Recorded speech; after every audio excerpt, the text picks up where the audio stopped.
किसान की पत्नी जी, क्या आप मुझे बता सकती हैं कि मुझे किस चीज का घर बनाना चाहिए? पिछली बार मेरा मिट्टी का घर था, वो तो बारिशों में बह गया था। क्या मैं इस बार भी मिट्टी का घर ही बनाऊं? और चिड़िया, आप ऐसा करो कि आप बांस का घर बना लो। माँ जी, बांस का घर? हाँ, बांस का घर। बांस को हम बैम्बू भी कहते हैं। चिड़िया, अगर आप बांस का घर बनाओगी तो आपको बारिशों से कोई खतरा न होगा। मेरी मानो तो बांस का ही घर बनाओ, क्योंकि अगर आप लकड़ियों का घर बनाओगी तो उसके लिए आपको पहले किसी सूखे पेड़ को ढूंढना होगा और फिर उस पेड़ की लकड़ियों को काटना होगा। फिर आपको और भी बहुत सी चीजों की जरूरत पड़ेगी।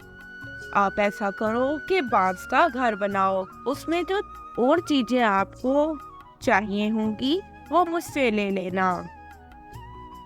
माँ जी, मुझे बांस कहाँ से मिलेंगे?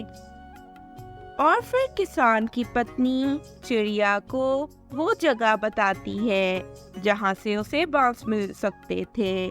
चिड़िया अपना घर बनाना शुरू कर देती है। वो सबसे ऊंचे पेड़ पर अपना घर बनाती है, क्योंकि वो ये बात जानती थी कि अगर जंगल में बाढ़ भी आ जाए तो भी उसका घर ऊंचाई पे होने के कारण सुरक्षित रहेगा। चिड़िया का घर बनकर तैयार हो जाता है। चिड़िया बहुत खुश होती है। शाम गए, चिड़िया के दोस्त उसका घर देखने के लिए उसके पास आते हैं।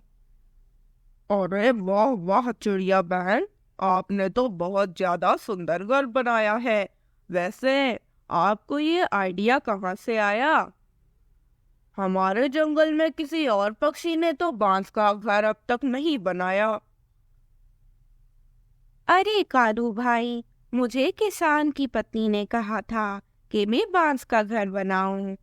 आप सब भी बांस का घर बना लें, क्योंकि बांस का घर बहुत आराम से बन जाएगा। आपको लकड़ियां काटने की मेहनत भी नहीं करनी पड़ेगी और बांस को तो आपको ढूंढने की भी जरूरत नहीं। किसान की पत्नी एक जगह जानती है, वहां पर बहुत से बांस हैं। आप वहां से बांस लेकर अपना अपना घर बना सकते हैं। वाह वाह, बहुत अच्छा बताया तुमने। परंतु चिड़िया, इतनी मेहनत करे कौन? मेरी पत्नी तो गई हुई है मायके। बारिशों में तो मैं उसी के घर चला जाऊंगा। हाँ, हमेशा की तरह चले जाओगे। फ्राडिया कौवा, हर बार हमारे पास आ जाते हो। फिर न कहना कि बारिश में अब तुम्हें रहने के लिए जगह चाहिए। अब तो तुम कोई काम कर नहीं रहे। कबूतर यार, हर बार मुझे बेइज्जत ना किया करो। मेरी पत्नी तुम्हें सही ही कहती है, गंदी आंखों वाला। जब देखो बातें सुनाते रहते हो। ऐसा कहते हुए कौवा, चिड़िया, कबूतर तीनों हंसने लगते हैं। मम्मा, हम इतने गरीब क्यों हैं? हम रोज एक समय का भोजन क्यों खाते हैं? जग्गू और किकी तो बहुत अच्छे कपड़े पहनते हैं, परंतु मेरे पास तो कोई भी अच्छा कपड़ा नहीं है। और तो और मम्मा, मेरे पास तो पहनने को जूते भी नहीं हैं। आप मुझे अच्छे और नए जूते क्यों नहीं लेकर देती? बेटा, जब पैसे होंगे ले दूंगी।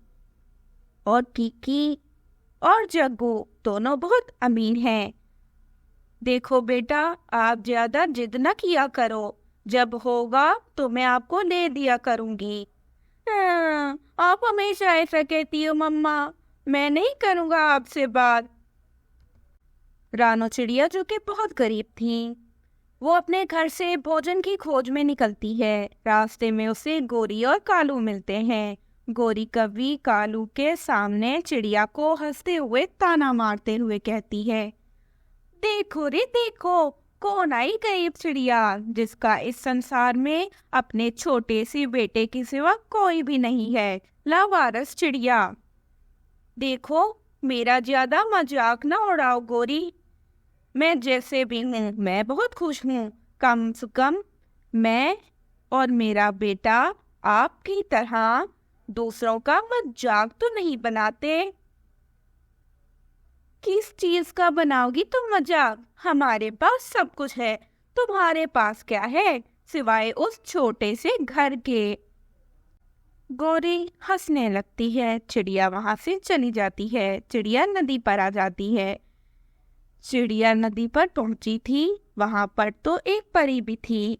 वो चिड़िया से पूछती है, चिड़िया क्यों रो रही हो? मुझे तुम इतनी दुखी क्यों नजर आ रही हो? मुझे बताओ, मैं तुम्हारी कैसे मदद करूं? आप मेरी मदद कैसे कर सकती हो परी दीदी? मैं तो बहुत गरीब चिड़िया हूँ। हर पक्षी मेरा मजाक उड़ाता है क्योंकि मेरे पास ना अच्छे कपड़े हैं ना भोजन। मेरा बच्चा भी आज मुझसे बहुत शिकवा कर रहा था। काश काश हम गरीबों की जिंदगी इतनी मुश्किल ना होती। चिड़िया, तुम परेशान न हो। मैं जानती हूँ कि तुम बहुत अच्छे दिल की मालिक हो। और फिर वो परी अपनी जादुई शक्ति से चिड़िया को एक सोने से भरा बर्तन देती है। चिड़िया ये देखकर खुश हो जाती है और चिड़िया की सारी मुश्किलें हल हो जाती हैं। तो कैसी लगी आपको हमारी आज की कहानी? हमें कमेंट सेक्शन में जरूर बताइएगा। Thank you.